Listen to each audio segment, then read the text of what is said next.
आज हम एक ऐसे व्यक्ति के बारे में बात करने हैं। दूसरा इतिहास में जाइए और अध्याय 16 और वचन 1 से हम आपके लिए पढ़ना चाहेंगे। वहां पर आप ध्यान से आप देखें, लिखा हुआ है कि आसा के राज्य के 36वें वर्ष में। आप ध्यान से यदि सुने तो आपके लिए बहुत कुछ है। आसा के राज्य के 36वें वर्ष में इज़राइल के राजा बाशा ने, इज़राइल का राजा बाशा, आसा कहाँ? यहूदा का राजा। राजा बाशा ने यहूदा पर चढ़ाई की, मतलब आशा पर चढ़ाई की, और रामा को इसलिए उसने मजबूत किया कि यहूदा का राजा आसा उसके पास आने जाने ना पाए। इसलिए वो अपने रामा जो उसके निकट राज्य था उसको उसने मजबूत कर दिया कि मेरे पास राजा आसा ना आ सके। ओके, और फिर आगे पढ़ेंगे। तब आसा ने यहोवा के भवन और राजभवन के भंडारों में से, यहीं से ध्यान से देखिएगा, तब आशा ने जब ये सुना कि बाशा जो इज़राइल का राजा है, जो विपरीत परिस्थिति में जीता है, जो गलत आचरण में जीता है, जो गलत व्यवहारों में जीता है, उसका नाम है इज़राइल का राजा बाशा।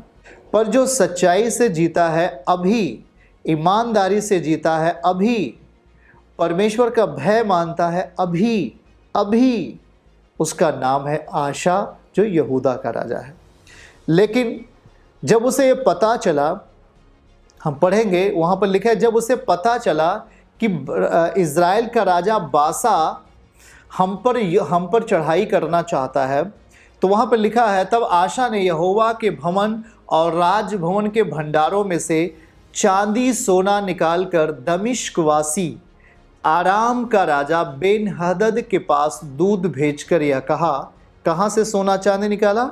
यहोवा के मंदिर से, परमेश्वर के भंडार से निकाल करके उसे आराम का राजा, जो यहूदा का भी विरोधी था, आशा का भी विरोधी था, उस विरोधी व्यक्ति को अपने पक्ष में लाने के लिए आशा ने यहोवा के भवन से सोने चांदी को निकालकर उस राजा बेन-हदद से मेल मिलाप किया, डर के मारे, क्योंकि इज़राइल का राजा बाशा हम पर हुकूमत न कर सके। ओके, 3 आइए। और जैसे लिखा है कि जैसे मेरे तेरे पिता के बीच, वैसे ही मेरे तेरे बीच में ये वाचा बांध, प्रतिज्ञा बांध कि देख मैं तेरे पास सोना चांदी भेजता हूँ।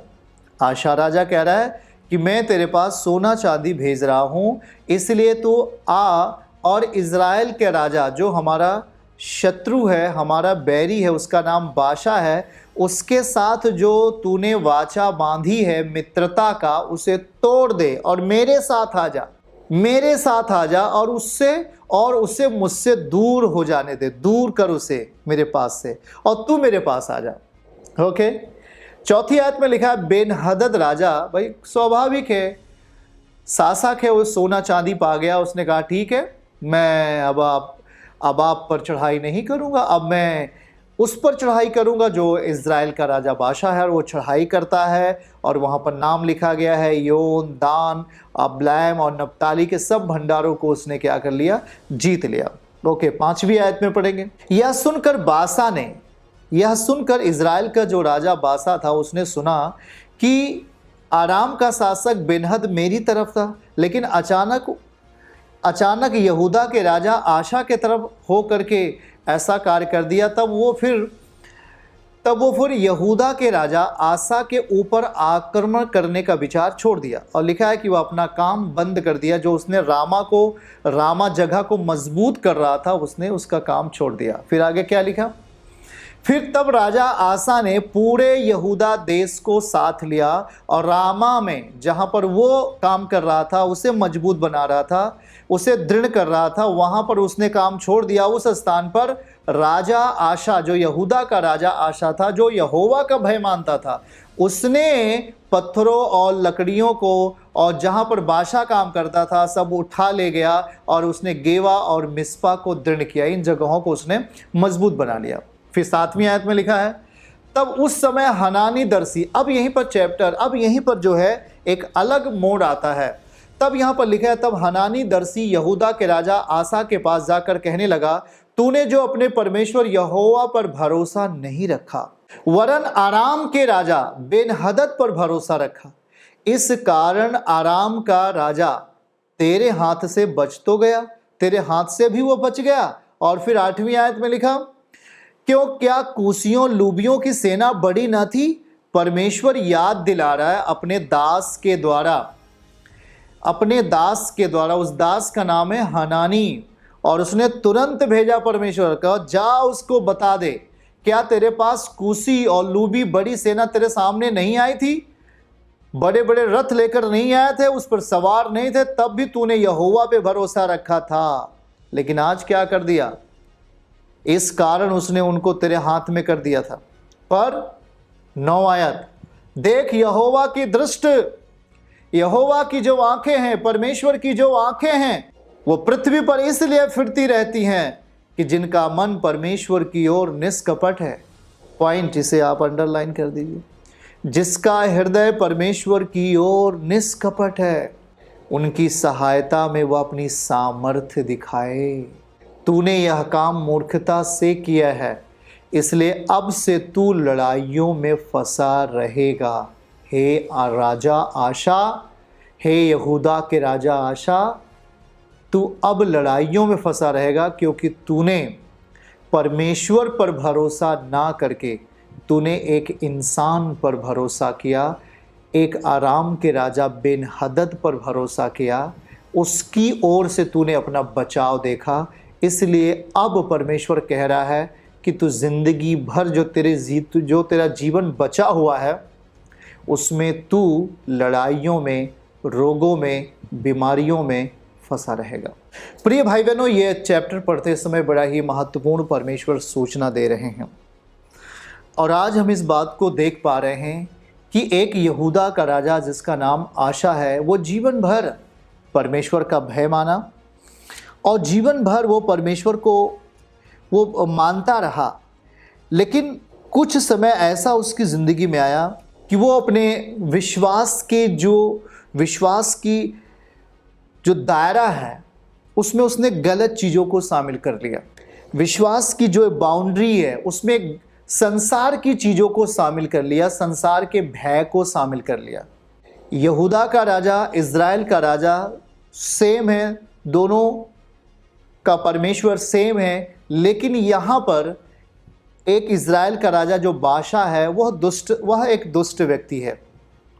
वह दुष्ट व्यक्ति जब यहूदा के राजा आसा के ऊपर आक्रमण करने का विचार से एक पड़ोसी राज्य और वहां का राजा बेन-हदद को अपनी ओर मिला लिया था कि हम दोनों मिलकर के आसा पर आक्रमण करेंगे, तो उस समय राजा आशा को, जो यहूदा का राजा था, उसे करना क्या चाहिए था? उसे संपूर्ण मन से यहोवा पर भरोसा करके युद्ध को लड़ना चाहिए था।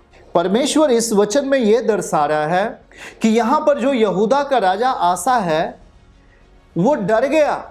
उसके पहले उसने लूबियों और कूसियों बड़ी बड़ी सेना को उसने हरा दिया था। ऐसा हनानी दर्शी कह रहा है कि भैया इसके पहले 8वीं आयत में लिखा है, क्या कूसी लूबियों की सेना बड़ी ना थी और उस समय तूने यहोवा में भरोसा रखा था और परमेश्वर ने उन सबको तेरे हाथ में कर दिया था। लेकिन आज क्या हो गया? अरे आज क्या हो गया कि तूने अपने जीवन को, तू इतना भयभीत हो गया, तू इतना डर गया कि तू परमेश्वर पर भरोसा ना करके तू एक मनुष्य पर, एक आराम के राजा बेन-हदद पर, एक मनुष्य पर तू भरोसा रखा। परमेश्वर का दास ने कहा, हनानी जो भविष्यवक्ता थे, दर्शी थे, दर्शन देखने वाले थे, उसने कहा कि तूने परमेश्वर को छोटा कर दिया, तूने परमेश्वर को तुच्छ जाना। राजा आशा, इसके पहले तू भरोसा रखता था और बड़ी बड़ी सेना, रथ सवारों को तूने हरा दिया था।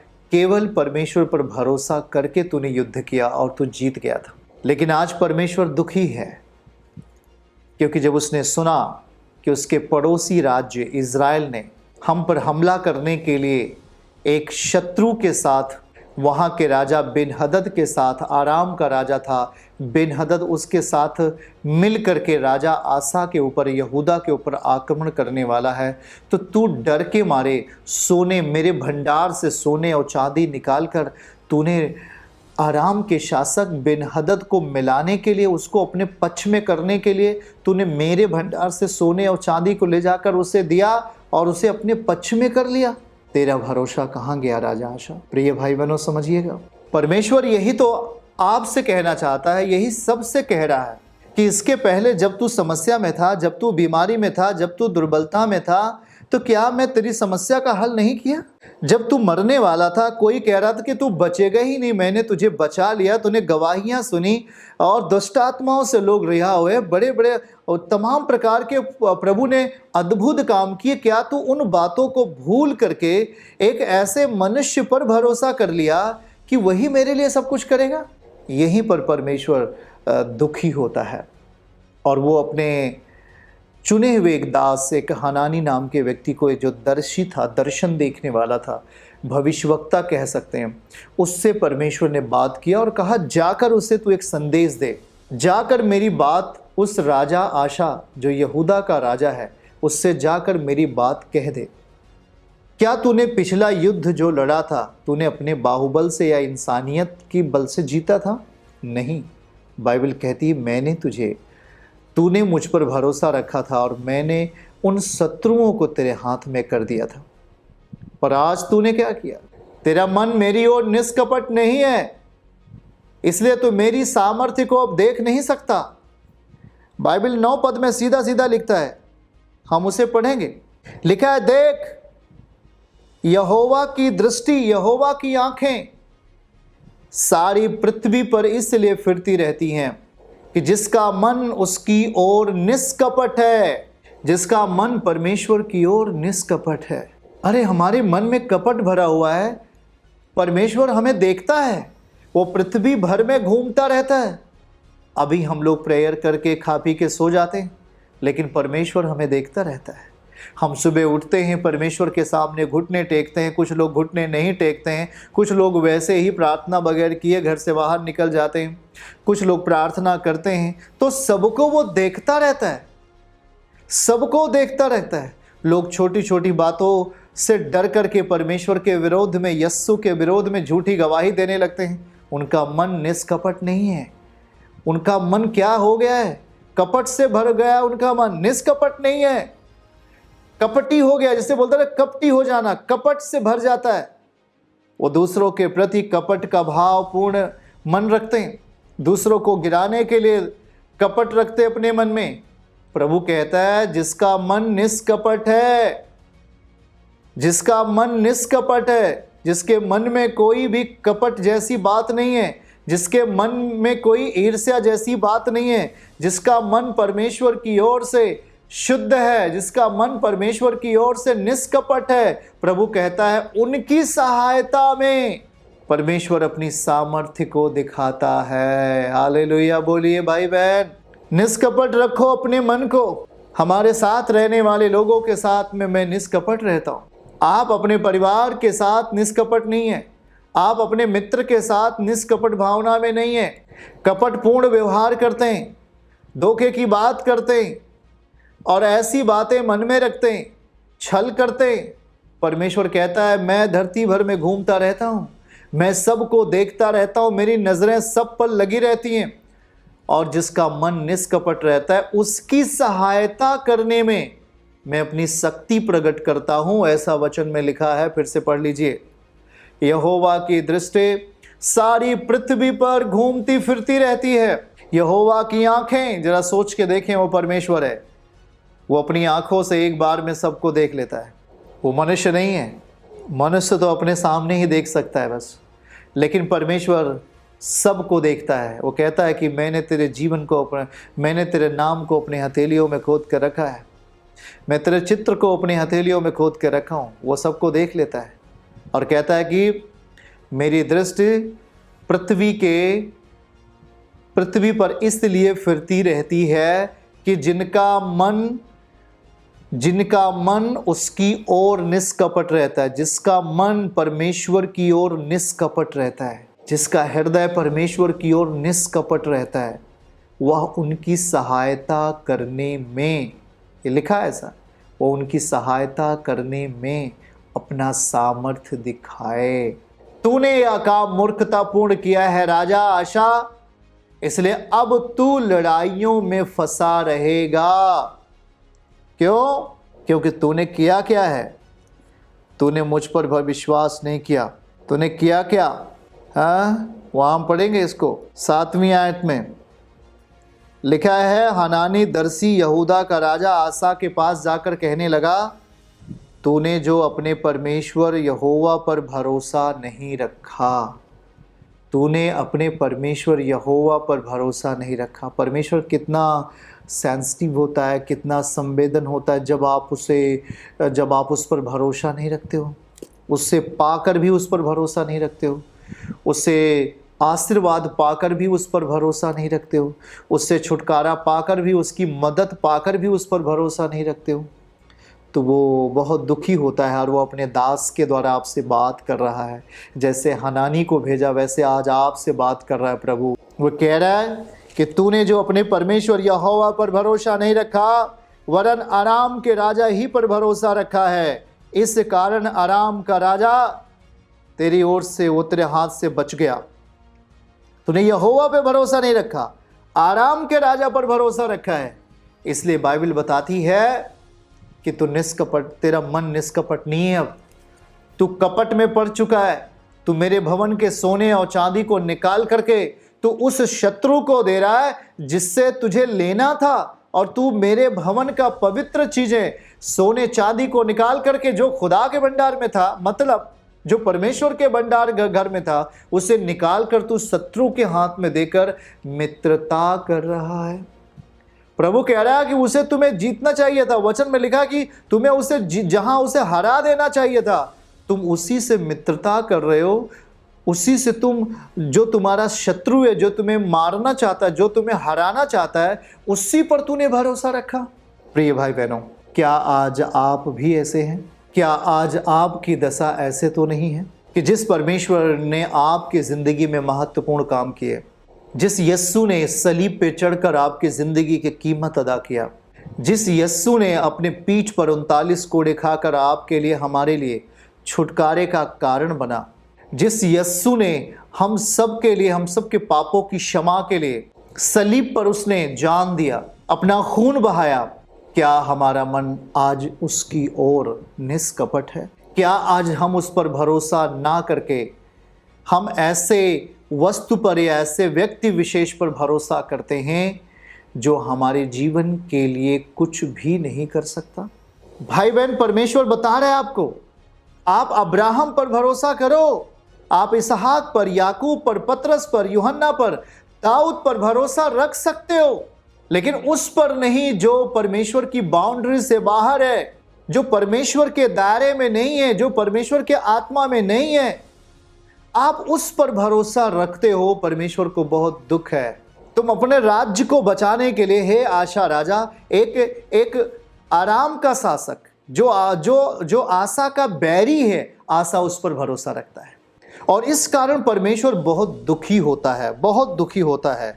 और फिर वहां पर लिखा है 16 के 12 में आ जाइए, और फिर बाइबल बताती है, अपने राज्य के 39वें वर्ष में आशा को पांव का रोग हो गया, उसे पांव का रोग हो गया, और वह रोग अत्यंत बढ़ गया, और तो भी वह रोगी होकर यहोवा की नहीं वैद्यों की शरण ली, और अंत में वो 41वें वर्ष में मर गया। प्रिय भाई बहनों, हमारी छोटी सी गलती या परमेश्वर के खुदा के वचन को ना जानकर करना हो तो ठीक है, आप नहीं जानते हो, लेकिन यदि आपको मालूम है कि हमारा जीविता परमेश्वर अपनी सामर्थ्य को कहाँ प्रकट करता है, यदि हम परमेश्वर पर भरोसा नहीं रखते तो उसकी सामर्थ्य का प्रकट होना हमारे लिए असंभव है। देखिए, जब हम परमेश्वर पर भरोसा करते हैं, विश्वास करते हैं, तो हमारे जीवन में छुटकारे के साथ साथ बहुत सारी चीज़ें ऐसे होने लगती हैं जो शायद असंभव था। उदाहरण के लिए कि जैसे हमने विश्वास किया, प्रभु मेरी ये समस्या ठीक हो जानी चाहिए, मेरी ये बीमारी चली जानी चाहिए। आप जब विश्वास करके परमेश्वर की संगति में आते हो तो उसके साथ साथ परमेश्वर बहुत सारे ऐसे इंतज़ाम, पापों से छुड़ाने का इंतज़ाम, अंधकार के वश से छुड़ाने का इंतज़ाम और बहुत सारे ऐसे कठिन रास्तों को भी प्रभु आपके लिए सरल कर देता है, क्योंकि आपने उस पर भरोसा रखा। आज की तारीख में भाई और बहन, कलीसिया, आज की तारीख में परमेश्वर की दृष्टि सारी पृथ्वी पर घूमती है और वो अपनी सामर्थ्य दिखाएगा वहीं जिसका मन परमेश्वर की ओर निष्कपट है। चर्च की सभी प्रार्थनाओं को और परमेश्वर के दास के द्वारा टीचिंग सुनने के लिए और अपडेट्स को जानने के लिए हमारे इस चैनल को सब्सक्राइब करें और साथ में बेल आइकन को जरूर दबाएं ताकि जब भी लाइव प्रार्थना हो तो सबसे पहले आप देख सकें।